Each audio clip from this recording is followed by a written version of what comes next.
Hello दोस्तों। तो कैसे हो? तो आप लोगों का स्वागत है अपना भैया चैनल में। तो आज मेरा ये फर्स्ट वीडियो है रिगार्डिंग टेंथ क्लास, जिसमें आप लोगों को आज मैं बेसिकली बताऊंगा कि फर्स्ट चैप्टर में क्या हम लोग सीखेंगे टेंथ क्लास के।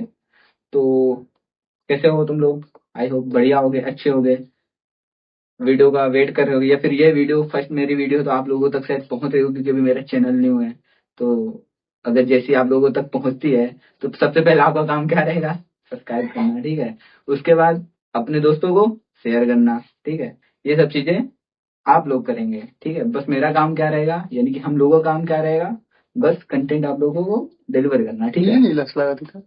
तो कुछ शब्द मेरे हैं जैसे ठीक है वो बहुत बार आते हैं, ठीक है मेरे जो भी मैं बता बोलूंगा उसमें जो कुछ शब्द होते हैं वो सबके होते हैं जो हर बार आते रहते हैं, ठीक है।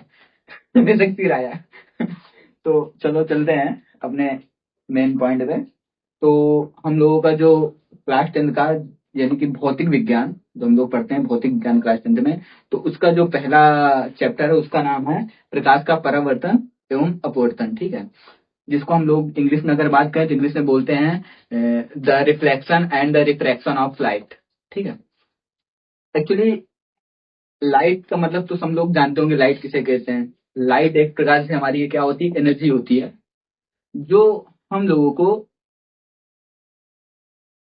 हम लोगों को ये मतलब कि हम किसी अगर वस्तु को देख पाते हैं या फिर किसी थिंग्स को हम लोग देख पाते हैं तो किसकी वजह से देख पाते हैं? Only for the only the reason is light, okay. तो लाइट क्या करती है कि लाइट हमें वो ऊर्जा प्रदान करती है जिससे हम वस्तुओं को देख पाते हैं, ठीक है। वही हमारी क्या होती है, उसी को हम लोग प्रकाश बोलते हैं हिंदी में, ठीक है। ये हमारा हो गया प्रकाश, ठीक। अब इसमें इसके अंदर ही बहुत सारे टॉपिक्स होंगे। 4-5 टॉपिक हैं जिसको हम गो थ्रू जिसके टॉपिक में हम गो थ्रू होंगे, लाइक बोल रहे हैं जो हमारा पहला पहला टॉपिक पड़ता है प्रकाश का परावर्तन होता है, ठीक है। पहला पार्ट 1।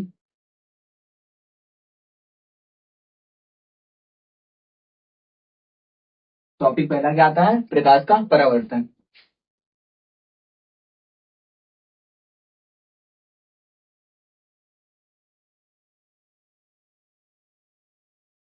एक बार मैं सारे टॉपिक लिख दे रहा हूँ, उसके बाद फिर एक एक करके एक्सप्लेन करूंगा, ठीक है।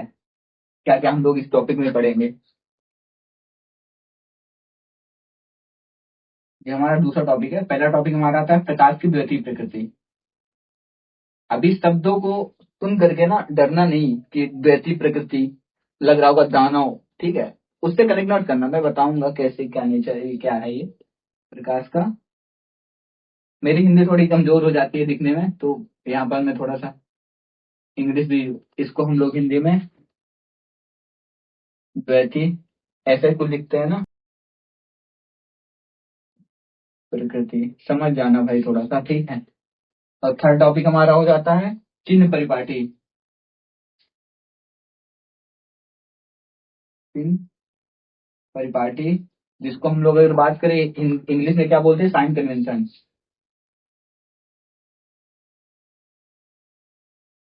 ठीक है। और चौथा हमारा क्या आता है? प्रकाश का अपवर्तन।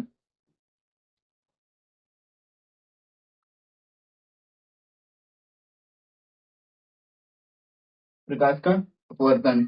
और जो लास्ट टॉपिक हमारा आता है लेंस की क्षमता,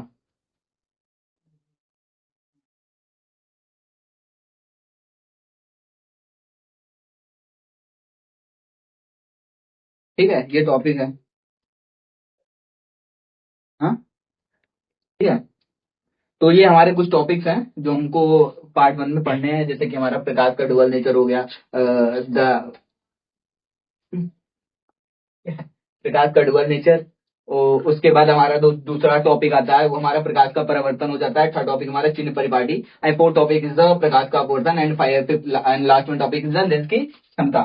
तो मैं आप लोगों को एक एक करके एक्सप्लेन करता हूँ, ठीक है। तो ठीक है, जैसे मैंने बताया पहला हमारा टॉपिक है प्रकाश का dual nature and second topic is प्रकाश का परिवर्तन एंड थर्ड टॉपिक इज चिन्ह परिपाटी जिसको हम इंग्लिश में साइन कन्वेंशन बोलते हैं एंड फिर फोर्थ टॉपिक इज प्रकाश का अपवर्तन जिसको हम लोग अगर इंग्लिश में बात करें तो रिफ्रैक्शन बोलते हैं, ठीक है। और फिफ्थ टॉपिक है लास्ट टॉपिक लेंस की क्षमता, ठीक है। तो मैं आप लोगों को एक एक करके एक्सप्लेन करता हूँ। तो प्रकाश का डुअल नेचर क्या होता है, ठीक है। तो प्रकाश का डुअल नेचर कुछ ये होता है कि डुअल नेचर से पता चल रहा है यानी कि उसकी दो प्रवृत्ति होंगी प्रकाश की, ठीक है। प्रवृत्ति इन द नेचर यानी कि उसके दो नेचर होंगे। यानी कि प्रकाश हमारा दो टीम थे, ठीक है, पहले स्टार्टिंग में। तो क्या हुआ था, एक ने बोला था कि हमारा जो प्रकाश होता है वो किरण के फॉर्म से है, यानी कि रे के फॉर्म में निकलता है, ठीक है, वेव के फॉर्म में चलती है, ठीक है, किरण, तो वो प्रकाश जो हमारा होता है। और दूसरा जो टीम थी तो वो कह रही थी नहीं, रे के फॉर्म में नहीं चलती है, वो किस फॉर्म में चलती है, पार्टिकल के फॉर्म में चलती है, यानी कण के फॉर्म में चलती है। तो जब ये हुआ तो एक एक करके बहुत सारे मिथ आने लगे। तो सेकंड टीम ने बोला कि जिस जिस टीम ने बोला था कि कण के फॉर्म में चलता है, ठीक है, सॉरी वेव के फॉर्म में चलती है ये। तो दूसरी टीम ने बोला कि अगर ये वेव के फॉर्म में चलती है तो जो वेव होती है उसको अगर एक मीडियम से दूसरे मीडियम में जाना है तो हमको किसी न किसी मीडियम की जरूरत, मतलब अगर एक कहीं से एक जगह से दूसरी जगह जाना है तो हमको किसी न किसी चीज की मीडियम की जरूरत पड़ती है, ठीक है। बिना मीडियम के वेव ट्रेवल नहीं कर सकती है।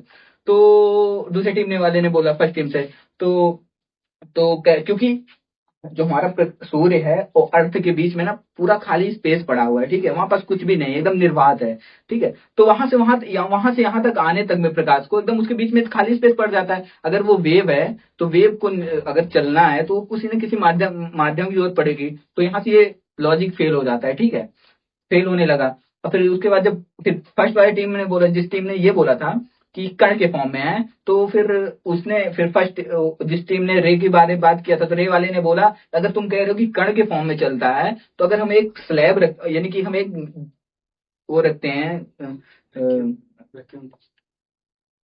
मतलब आर पार ट्रांसपेरेंट कोई मैं लेंस रखता हूँ, ठीक है, बीच में कोई मिरर, ठीक, जो ट्रांसपेरेंट है।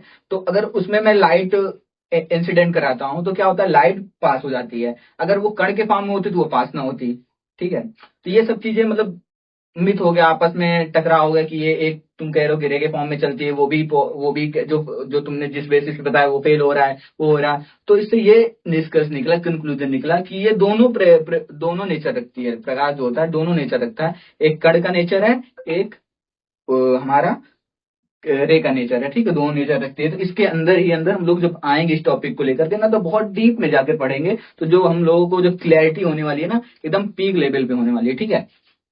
और सेकंड जो टॉपिक है हमारा प्रकाश का परिवर्तन, जिसको हम बोलते हैं इंग्लिश की बात करें तो द रिफ्लेक्शन ऑफ लाइट।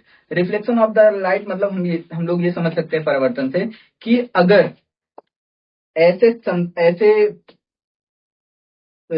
ऐसे सरफेस पे कह सकते हैं, ऐसे सरफेस पे अगर हमारा ऐसी सरफेस अगर लाइट हमारी इंसिडेंट होती है और उसी तरीके से वो वापस चली जाती है बिना एब्जॉर्ब हुए, तो उस प्रोसेस को या फिर उस इंसिडेंट को हम लोग बोलते हैं रिफ्लेक्शन, ठीक है, जिसको हम लोग बोलते हैं परावर्तन। और चिन्ह परिपाटी हम लोग कुछ ऐसा सीखेंगे कि हमारा जो वो बन रहा है, हमारा बिंब बन रहा है, यानी कि हमारा जो साइन कन्वेंशन में हम लोग ये देखेंगे कि हमारा जो प्रतिबिंब बनता है वो फोकस दूरी से कितनी दूर है, ठीक है, या फिर फोकस लेंथ कितनी दूरी पे है, या फिर हमारा बिंब कितनी दूरी पे है, प्रतिबिंब कितनी दूरी पे है, ये चीजें हम साइन कन्वेंशन में सीखेंगे। और प्रकाश का अपवर्तन का मतलब होता है कि ऐसा मतलब ऐसी वस्तु जिससे अगर हम प्रकाश को पास करें तो वो पास हो एक माध्यम से दूसरे माध्यम से कुछ एंगल डिफरेंट कुछ एंगल टिल्ट होकर के निकल जाए उसको, जैसे लाइक ऐसा हम ट्रांसपेरेंट कोई शीशा शीशा रखते हैं, थिक स्लैब रखते हैं मिरर का, ठीक है, उसमें अगर इंसिडेंट करते हैं तो कुछ एंगल से वो क्या कहते हैं टिल्ट होकर के रे निकल जाती है। तो उस जो प्रोसेस को बोलते हैं उसको बोलते हैं अपवर्तन, ठीक है, उसको क्या बोलते हैं, अपवर्तन। अब बात करें फिर टॉपिक लेंस की क्षमता। तो लेंस की क्षमता हम लोग सब लोग इससे इससे परिचित हैं, बट थोड़ा सा हम लोग अभी तुम इस लेवल पे नहीं आए हो कि लेंस की क्षमता को समझ पाओ। तो मैं तुम लोग को एग्जांपल से देता हूँ, समझाता हूँ कि लेंस की क्षमता का मतलब होता है कि तुम लोग देखते होगे, ठीक है, अपने घरों में दादा के पापा जी के चश्मे लगे होते हैं, तो देखते होंगे दादाजी का जो पावर होगा वो थोड़ा सा ज्यादा होगा, +5 होगा, +5 कह रहा हूँ, 2.5 होगा, किसी का 3.5 होगा, किसी का 1.5 होगा, किसी का 0.5 होगा, ऐसे प्लस माइनस में, ठीक है। तो और पापा का होगा कम होगा, दादा का होगा ज्यादा, वो जो पावर होती है ना वही यहाँ पास, ठीक है, हम लोग फाइंड आउट करेंगे, फिगर आउट करेंगे, ठीक है, कि जो कितनी दूरी मतलब लेंस पावर जो होती है वो कितनी लग रही है, ठीक है, लेंस में। तो लोग, जब तुम कभी देखोगे ना एक्चुअल में किसी के चश्मा लगते हुए ना, स्पेकल्स लगते हुए, तब तुम समझोगे कि क्या होता है, मतलब कैसे ये लेंस की क्षमता वर्क कर रही है, कैसे नहीं कर रही, सब इससे जब मैं पढ़ाऊंगा ना, तब तुम उस चीज से को रिलेट कर पाओगे। तब ना क्लैरिटी आएगी कि हाँ, तुम प्रैक्टिकल लाइफ में उस चीज को कनेक्ट करोगे ना, तब फिर तुमको एकदम टॉप लेवल की क्लैरिटी होने वाली है, ठीक है। तो ये कुछ हमारे पहले टॉपिक के कुछ, पहले पार्ट के कुछ हमारे टॉपिक्स रहे हैं, जिनको आने वाले वीडियोज में डे बाय डे हम लोग इसको डिस्कस करेंगे। अभी इसके अंदर भी जाना है, ठीक है, डीप में जाना है। इसके बाद फिर पार्ट 2 में आएंगे, फिर चैप्टर 3, चैप्टर 4, चैप्टर 5 करके फिर एक से पूरा एक दिन खल्लास करने वाले हैं, ठीक, बहुत अच्छे तरीके से।